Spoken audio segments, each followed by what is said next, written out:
Ազգային ժողովում 4-րդ օրն է քննարկվում է մշտական հանձնաժողովների նախագահների ընտրության հարցը։ Խորհրդարանի նախագահ Ռուբեն Ռուբինյանը նկատելով, որ պատգամավորները հաճախ խոսում են բոլոր ներքաղաքական խնդիրներից, որոնք որևէ աղերս չունեն քննարկվող հանձնաժողովների ոլորտների հետ, առաջարկով է հանդես եկել։ Ես հասկանում եմ իհարկե, որ գայթակղությունը մեծ է խոսել բոլոր ներքաղաքական խնդիրներից, եւ ես դեմ էլ չեմ, եթե այդ խնդիրները գոնե ինչ-որ աղերս ունեն, օրինակ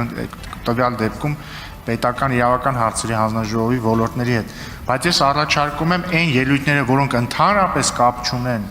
տվյալ դեպքում պետական իրավական հարցերի հանձնաժողովի նախագահի թեկնածության հետ եւ հետագայում մյուս հանձնաժողովների հետ, չունենալ այդ ելույթները, պահել հետագայում, երբ որ հայտարարությունների ժամ կլինի ունենալ։ Հակառակ դեպքում մենք կարող է 2031 թվականին նոր ավարտենք այս հանձնաժողովների ձևավորումը, միանգամից գնանք նոր ընտրությունների։ Եթե դեմ չեք, եթե խմբակցությունների ղեկավարներն էլ դեմ չեն, երբ որ պատգամավորները գան եւ ես զգամ, որ օրակարգից դուրս են, միջամտեմ։ Այսօր եւս թեժ է ազգային ժողովում օրենսդիրում ամեն անգամ վեհապարի մասին խոսելիս սրվում է իրավիճակը։ Խնդիրը նրանում է, որ ընդդիմությունը չի ընդունում, երբ իշխանական պատգամավորները կաթողիկոսին ավազանի անունով են դիմում ու ամեն անգամ բոյկոտում են հարվածելով սեղանին։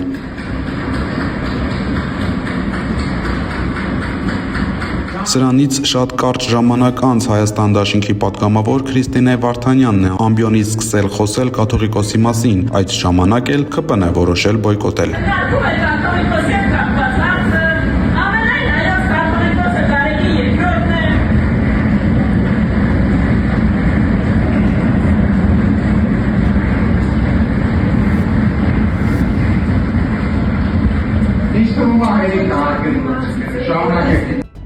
Վաշինգտոնյան խաղաղության գագաթնաժողովի մեկամյակի կապակցությամբ օգոստոսի 10-ին Վաշինգտոնում տեղի է ունեցել Հայաստանի արտգործնախարարի տեղակալի ժամանակավոր պաշտոնակատար Վահան Կոստանյանի, Ադրբեջանի արտգործնախարարի տեղակալ Էլնուր Մամադովի եւ ԱՄՆ պետքարտուղարի քաղաքական հարցերով տեղակալ Ալիսոն Հուքերի հանդիպումը։ Վահան Կոստանյանը բարձր է գնահատել ԱՄՆ նախագահ Դոնալդ Թրամփի անձնական ներդրումը, ինչպես նախորդ տարի տեղի ունեցած գագաթնաժողովի կայացման, այնպես էլ ընթացիկ տարվա ընթացքում Հայաստանի եւ Ադրբեջանի միջև խաղաղության ինստիտուցիոնալացման համատեքստում, ասված է Հայաստանի արտգործնախարարության հայտարարությունում։ Հանդիպման ընթացքում կողմերը մտքեր են փոխանակել արդեն իսկ արձանագրված դրական զարգացումների, տարածաշրջանում ենթակառուցվածքային ծրագրերի եւ վստահության ամրապնդման միջոցառումների վերաբերյալ։ Ընդգծվել է նաեւ առկա հումանիտար խնդիրները հասցեագրելու կարեւորությունը։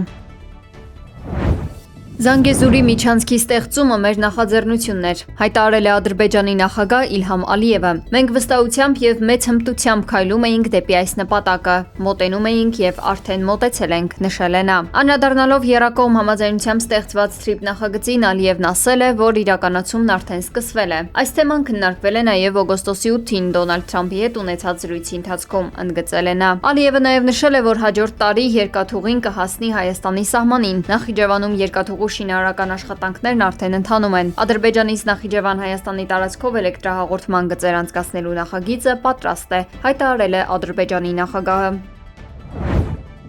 Ուկրաինական անօդաչու թռչող սարքերը զանգվածային հարվածներ են հասցրել Ռուսաստանի Կրասնոդարի երկրամասին, այդ թվում Նովորոսիսկ քաղաքին։ Հարձակման հետևանքով զոհվել է 8-ամյա երեխա, եւս մեկ վիրավոր ավելի ուշ մահացել է հիվանդանոցում, տուժել է ավելի քան 10 մարդ։ Անօդաչուների բեկորները վնասել են 21 բնակելի տուն եւ 4 ձեռնարկություն, այդ թվում Անապայում եւ Գելենջիկում։ Նովորոսիսկում փլուզվել է նաեւ ավտոմոբիլային կամուրջ։ Ուկրաինական աղբյուրների պնդմամբ հարձակման հիմնական թիրախներն էին Նովորոսիսկի ռազմական նավահանգիստն ու Շեսխարիս նավթային տերմինալը, որտեղ ըստ նրանց հրդեհներ են բռնկվել։ ԱՄՆ տիեզերական գործակալության արբանյակային մոնիթորինգի հարթակը նույնպես գրանցել է հրդեհի մի քանի օջախ։ Ռուսաստանի իշխանությունները չեն հաստատել ռազմական օբյեկտների վնասման մասին տեղեկությունները, իսկ Ուկրաինան հարձակման վերաբերյալ պաշտոնական հայտարարություն դեռ չի արել։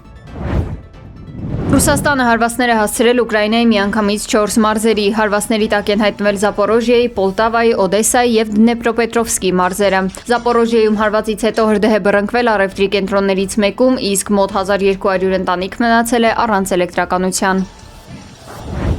Իրանի հետ ամեն ինչ հիանալի է ընթանում, պարզապես հիասքանչ է, հայտարարել է ԱՄՆ նախագահ Դոնալդ Թրամփը։ Նրա խոսքով Հորմուզի վերահսկողությունը լիովին իրենցն է։ ԱՄՆ նախագահը կարծում է, որ մի երկիր, որը 50 տարի եղել է Մերձավոր Արևելքի գլխավոր սադրիչը, այլևս այդպիսին չէ։ Թրամփը նաև հայտարարել է, որ Թուրքիայից մեկնելիս անվտանգության ծառայության որոշմամբ գաղտնի փոխել է ինքնաթիռը հուլիսին ՆԱՏՕ-ի գագաթնաժողովից հետո Իրանից եկող ռիսկի պատճառով։ На заправке стояли с 7 утра.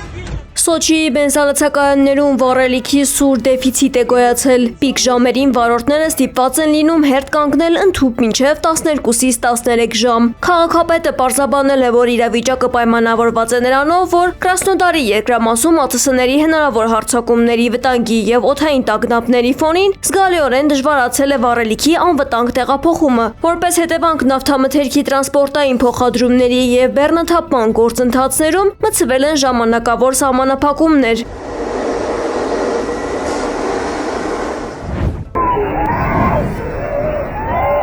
Կոլումբիայում տեղի ունեցած 7.4 մագնիտուդ ուժգնությամբ ավերիչ երկրաշարժը ըստ երկրի երկրաբանական ծառայության 21-րդ դարում գրանցված ամենաուժեղ ստորգետնյա ցնցումն է պետության տարածքում։